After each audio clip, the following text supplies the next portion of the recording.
Hello, everyone. The Sun is going to be opposite Pluto on July 19th and 20th.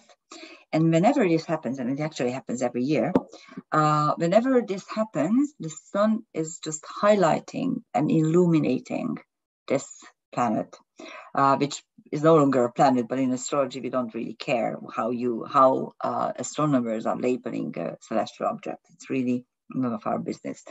Pluto is still the lord of the underworld. It is still the ruler of Scorpio, and it's a very, very important transformation tool in the human psyche.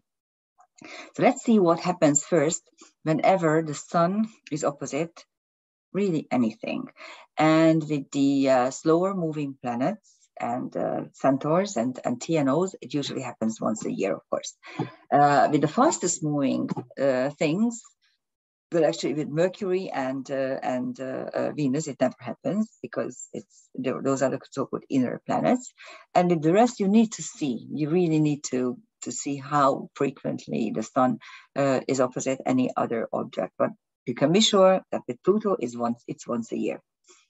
Whenever the Sun is exactly opposite something, what happens during a full moon. The two luminaries are highlighting and illuminating each other, vice versa.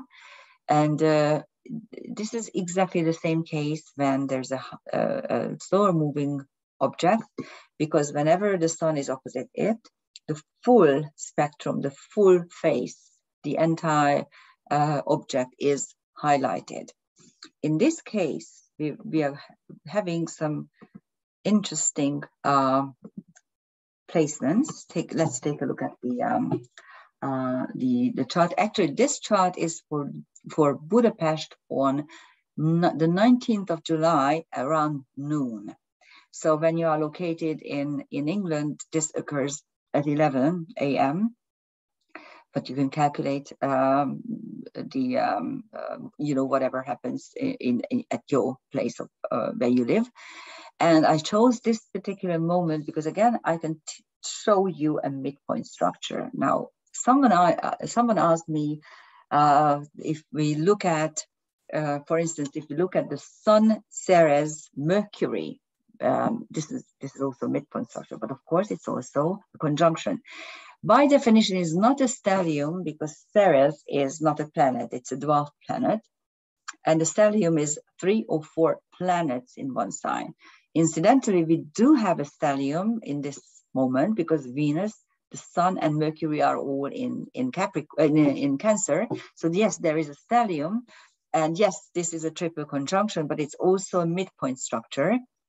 And as you can see, the Ceres is at the Mercury-Sun midpoint.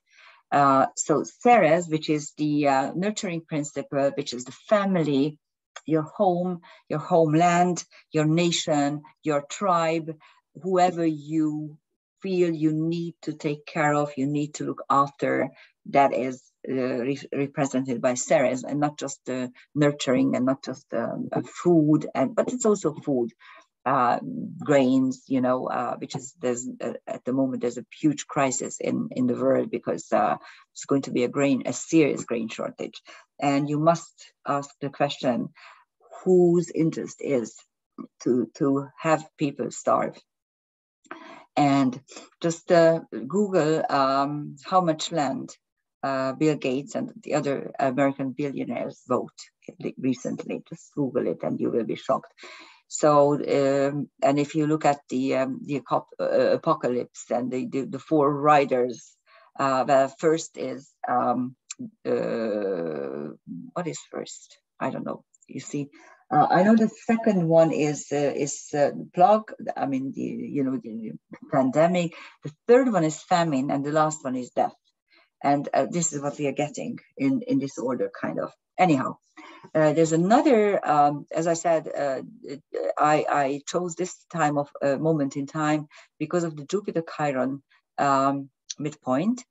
And here you can see that this is a true midpoint structure because there's no way Chiron and Jupiter are conjunct in any case or in any way.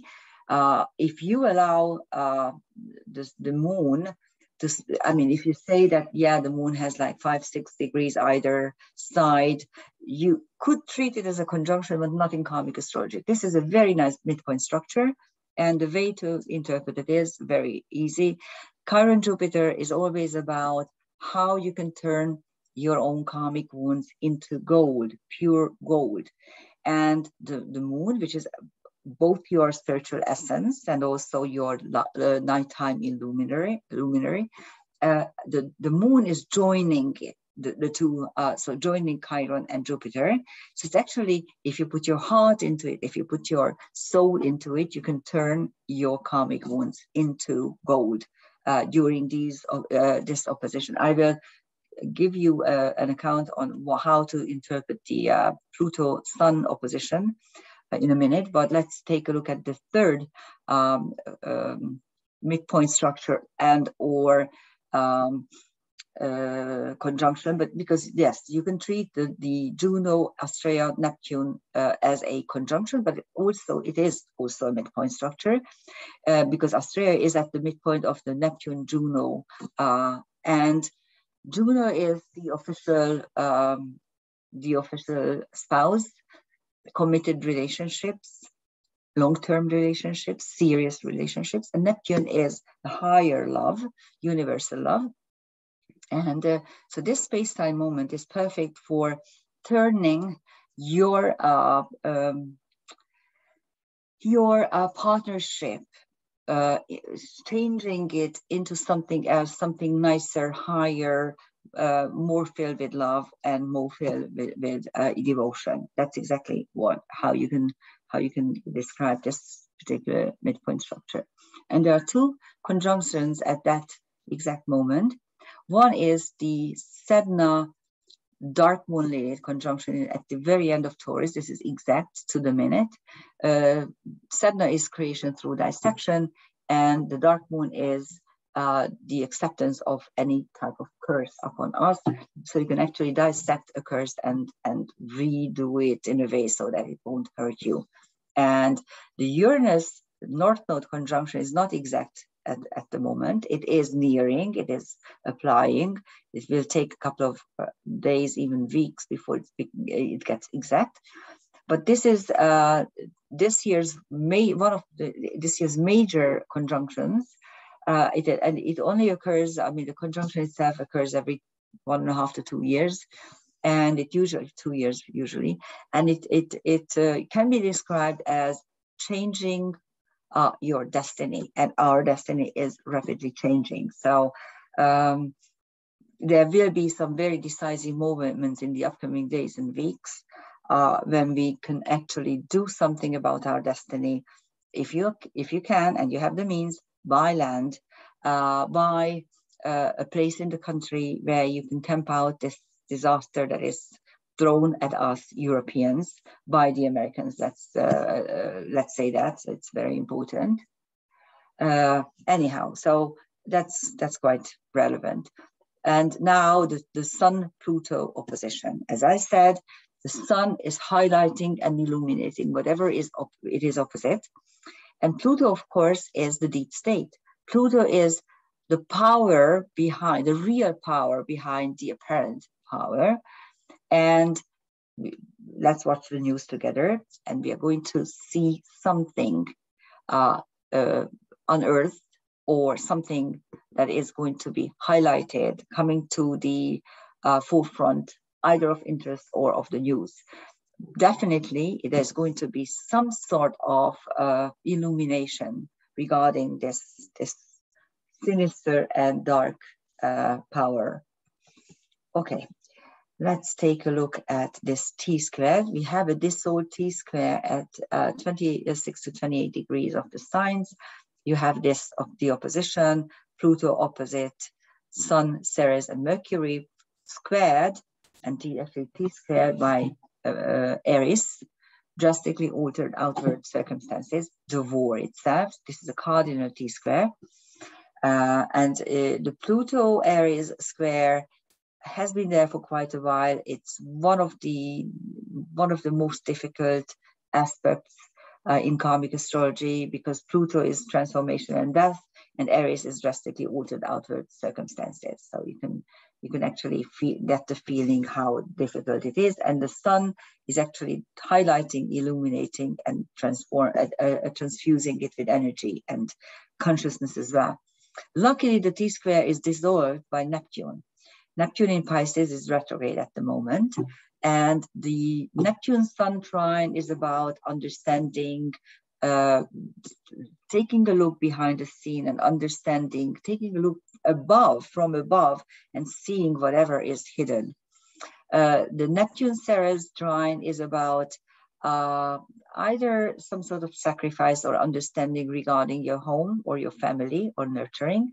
And the Mercury-Neptune trine is really beautiful because it denotes some sort of actual understanding, Mercury, which is kind of higher elevated knowledge or transcendent knowledge, Neptune. Let's take a look at the transcendental celestial objects. On the Sun, Ceres, Mercury, you have Amenhotep, a pharaoh, Isis, who is another sorceress, if you can say, magician, feminine magician, who is actually putting together her husband, who got torn apart in 14 pieces by Seth, and she seeks out these pieces and puts them together and inhales life into her husband Osiris, and actually this is how she conceives the first pharaoh Horus. So she's a magician. She can actually find the missing pieces and put them together into a whole. Amor is of course love. Dione, she was Zeus's first love and first wife when Zeus was still an ordinary person, because he didn't know that he was a chief god. He fell in love with Dione, and actually I think even married her. And so it is a very young and innocent love affair, or innocent handfast thing. And then Procyon, which is Alpha Canis Minor. You may remember that a couple of days ago at the Capricorn full moon, I explained that, quite interestingly, although Procyon is an alpha star, Canis Minor it's a constellation, it really behaves like a beta star. Within one constellation, alpha and beta stars behave like the beta is always a shadow of the alpha energy. And Procyon is actually the shadow of Sirius, which is the brightest star in the sky. Sirius is Alpha Canis Major, so the big dog.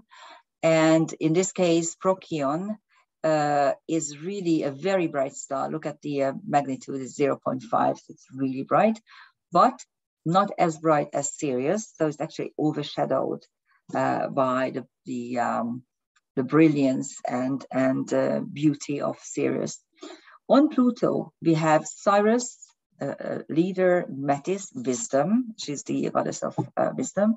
And Amicus, the centaur that is using a candelabra in a fight. So mixing the profane and the sacred in a very profound situation, war.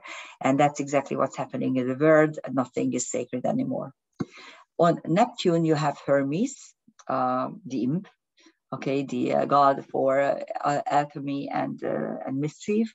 Cleopatra, a feminine ruler, and again an Egyptian archetype. And then you have two bright stars which I have not mentioned so far: Matar, which is Eta Pegasus, and Sadalbari, which is Mu Pegasus. If you take a look at 3.1, 3.7, they are still very bright stars. They are linked to Pegasus, which is the winged horse that is flying out of Medusa's severed head.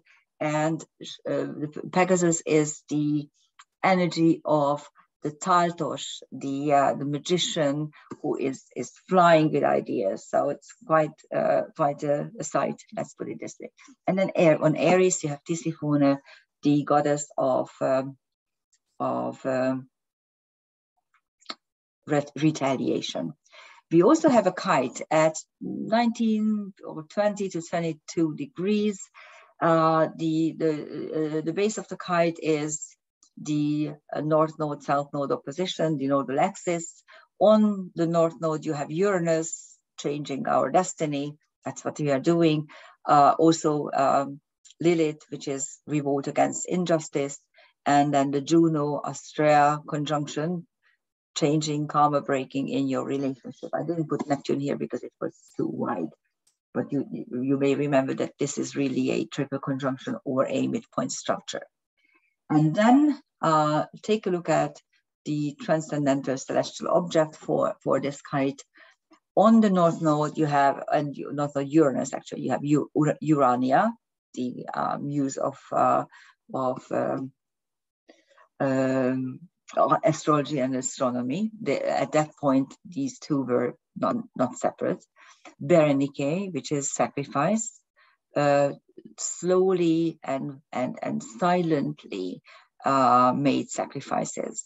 And then Gutenberg, who is an interesting archetype because Gutenberg was the inventor of printing.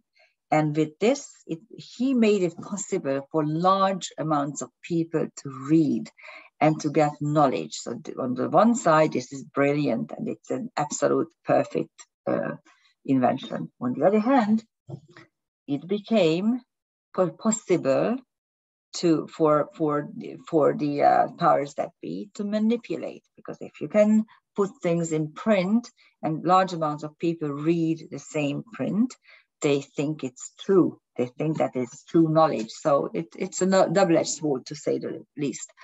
On the South Node, you have Zubin al-Shamali, Al-Shamali or Esh-Shamali, both pronunciations, both spellings are correct. It is Beta Libra, and it is linked to negative social reform. It's the healing word for all those negative social reforms that occurred during the centuries when some of the people who wanted really good positive impact made something horrible, and it turned out to be really bad. On the Juno Astrea, you have Heracles, the hero, the demigod hero, and Markov, which is Alpha Pegasus. We could see that this whole triple conjunction is really on Pegasus. So this winged horse, the flying ideas are very important at this space-time moment. And on Lilith, you see Horus, the first pharaoh, the pharaoh who actually conquered darkness, Seth, and restored peace on earth.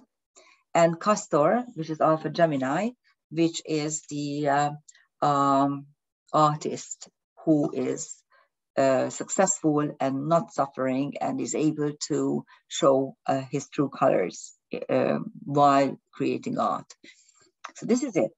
That's the space-time moment for the 18th, 19th, 20th. So I'm probably going to put this out on the 17th because I want you to be prepared. The chart is for London time. It's at 11 o'clock a.m. on the 19th because the moon is moving out of this midpoint structure. But at that exact moment, it is creating the midpoint structure with Jupiter and Pluto. Jupiter Chiron. And after Jupiter Pluto, which is the super success aspect, Jupiter Chiron is the next best aspect to have for change and transformation and turning your own wounds, your own pain into gold. And as I said, with the Pluto-Sun opposition, we will see something that we are not supposed to see. So keep your eyes open. Thank you for listening. Bye-bye.